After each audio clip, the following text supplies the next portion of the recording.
500,000 hours of ambulance time is being wasted as staff wait at overcrowded A&E departments. Figures from the National Audit Office also show a huge rise in 999 calls, with ambulances taking up to 45 minutes to reach the most serious cases.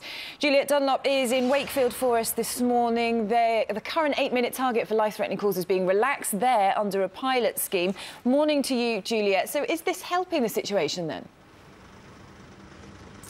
Morning, Charlotte. Well, that is certainly what NHS bosses will be hoping. There is certainly a growing realisation that because of rising demand, recruitment problems and pressures within the wider NHS, something has to be done to try to alleviate those pressures on ambulance crews. That is why managers, including here in Yorkshire, are preparing to experiment with relaxing targets. Now, as you say, that'll mean relaxing the amount of time crews are actually given to attend some patients, depending on the seriousness of their symptoms, but also call handlers. They'll be given more time to assess patients and actually decide whether to dispatch an ambulance in the first place. And of course, if we look at those figures from the National Audit Office in more detail, you can see why they want to experiment. It found that paramedics are spending 500,000 hours a year outside A&E departments simply waiting to drop patients off. 58% of crews are able to achieve that 15-minute handover window,